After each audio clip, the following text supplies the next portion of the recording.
Hello friends, જય શ્રી કૃષ્ણ. મારા કિચનમાં તમારું સ્વાગત છે. આજે આપણે શિયાળાની ઠંડીમાં ખાવાની મજા પડી જાય તેવો બાજરીનો લોટ અને અડદની દાળનો એકદમ સુપર ટેસ્ટી નાસ્તો બનાવીશું. નાસ્તાનું બેટર આપણે ફક્ત 5 જ મિનિટમાં બનાવીને હેલ્ધી નાસ્તો તૈયાર કરીશું. તમે શિયાળામાં પુડલા અને ઢેબરા ખાઈને કંટાળી ગયા હો તો આ નાસ્તો તમને ખૂબ જ ભાવશે અને બનાવવો તો ખૂબ જ સહેલો અને સ્વાદમાં તો સુપર ટેસ્ટી બનશે. જો બાળકો બાજરાનો રોટલો ના ખાતા હોય તો આ નાસ્તો બનાવીને બાળકોને આપશો તો ખૂબ જ ભાવશે.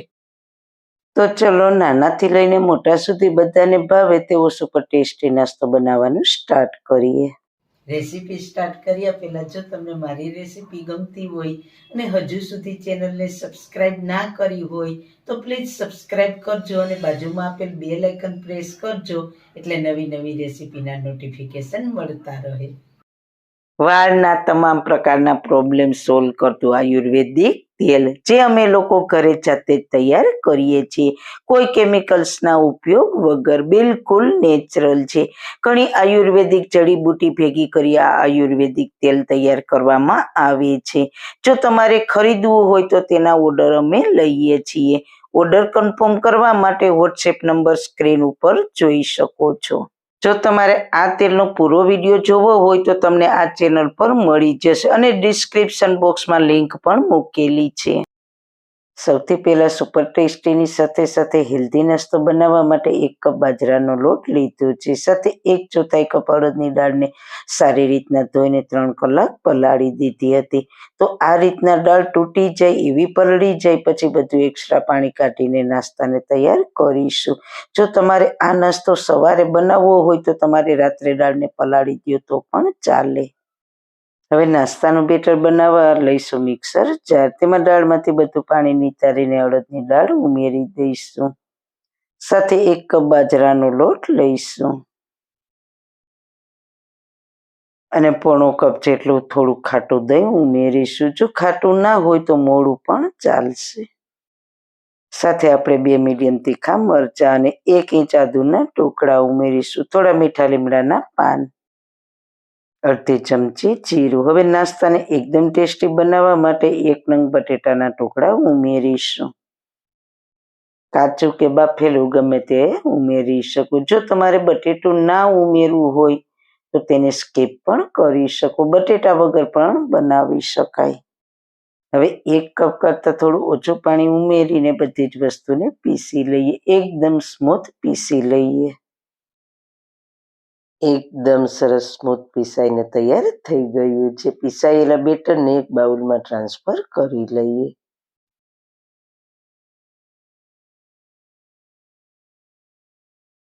બેટરને તમારે આવું મીડિયમ થીક રાખવાનું છે. બેટરને વધારે પડતું પતલું નથી કરવાનું. હવે મસાલામાં સ્વાદ અનુસાર મીઠું, અડધી ચમચી લાલ મરચું પાવડર, અડધી ચમચી હળદર પાવડર ઉમેરીશું. લાલ મરચું અને હળદર પાવડર આપણે કલર માટે જ ઉમેરીએ છીએ, એટલે ના ઉમેરવા હોય તો તેને સ્કીપ પણ કરી શકો. 2 ટેબલ સ્પૂન સફેદ તલ ઉમેરીશું. તલનો નટ્ટી ટેસ્ટ નાસ્તાને એકદમ સરસ ટેસ્ટી બનાવશે. ત્યારબાદ 2 ટેબલ સ્પૂન જેટલા ઝીણા સમારેલા લીલા ફ્રેશ ધાણા ભાજી, 2 ટેબલ સ્પૂન ઝીણી સમારેલી ફ્રેશ મેથી ઉમેરીશું.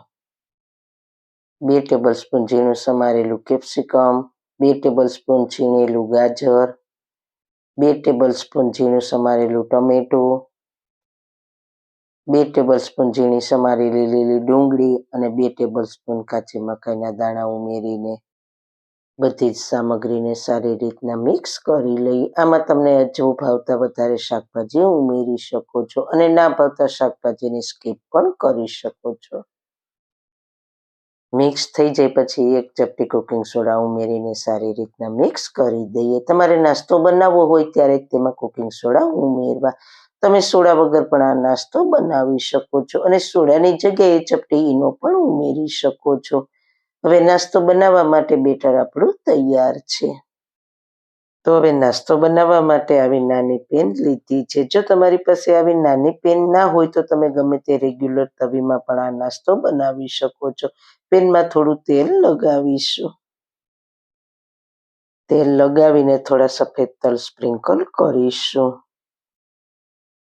અને પછી બેટરને આ રીતના ઉમેરી દઈશું. આ નાસ્તો વધારે પડતો જાડો નથી રાખવાનો, મીડિયમ થીક રાખવાનો છે.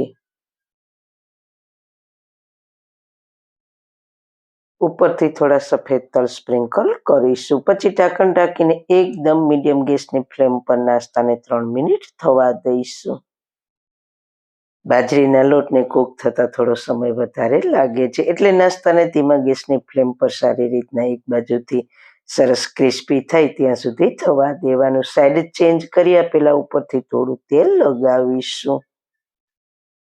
આ રીતે સાઈડથી નાસ્તાને અલગ કરીને હળવે હાથે સાઈડ ચેન્જ કરીશું. તમે જોઈ શકો છો એકદમ જાળીદાર અને સુપર ટેસ્ટી એવો એક બાજુથી નાસ્તો તૈયાર થઈ ગયો છે. હવે બીજી બાજુ પણ 2 થી 3 મિનિટ નાસ્તાને થવા દઈશું. આ રીતે ઢાંકીને નાસ્તાને થવા દઈશું. ફરી 3 મિનિટ થઈ ગઈ છે તો નાસ્તાને જોઈ લઈએ. તો ખૂબ જ ઓછા તેલમાં આ નાસ્તાને આપણે તૈયાર કર્યો છે. બંને સાઈડ સરસ ક્રિસ્પીની સાથે ટેસ્ટી તૈયાર થયો છે. તો તેને પ્લેટમાં લઈ લઈએ. તો છે ને જોતા જ ગરમ ગરમ ખાવાનું મન થઈ જાય તેવો ફરી આપણે આ જ રીતના બીજો નાસ્તો તૈયાર કરી લઈએ. 1 ચમચી તેલ, થોડા સફેદ તલ સ્પ્રિંકલ કરીશું અને બેટર ઉમેરીને ઉપર થોડા તલ ઉમેરી દઈશું. ગેસની ફ્લેમ એકદમ મીડિયમ રાખીને ઢાંકીને નાસ્તાને એક સાઈડ 3 મિનિટ થવા દઈશું. ફરી સાઈડ ચેન્જ કરી બીજી સાઈડ પણ 3 મિનિટ થવા દીધો. એકવાર નાસ્તાને બનતા 5 થી 6 મિનિટનો સમય લાગે છે. હવે આપણો ગરમ ગરમ નાસ્તો તૈયાર થઈ ગયો છે. આ નાસ્તાને ટમેટો કેચઅપ અને દહીં સાથે સર્વ કર્યો છે.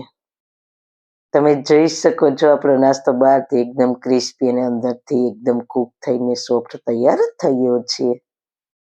આપણે બાજરાના પુડલા કે બાજરાના લોટનો નાસ્તો આપણે બનાવીએ ને તો અંદરથી પ્રોપર કૂક નથી થતો, કાચું રહે છે. જો તમે તેને ધીમા ગેસની ફ્લેમ પર કૂક કરો તો આ રીતે અંદર સુધી નાસ્તો સારી રીતના કૂક થશે. ખૂબ જ શિયાળાની ઠંડીમાં ખાવાની મજા આવશે. તો જરૂર એકવાર ટ્રાય કરજો. તો સારું ખાઓ, ખુશ રહો. આવી સરસ રેસીપી જોવા માટે તમારો ખૂબ ખૂબ આભાર. મારી રેસીપીને લાઈક કરજો, શેર કરજો, મારી ચેનલને સબસ્ક્રાઈબ કરજો. ફરી મળીશું એક નવી જ રેસીપી સાથે. ત્યાં સુધી બધાને મારા જય શ્રી કૃષ્ણ.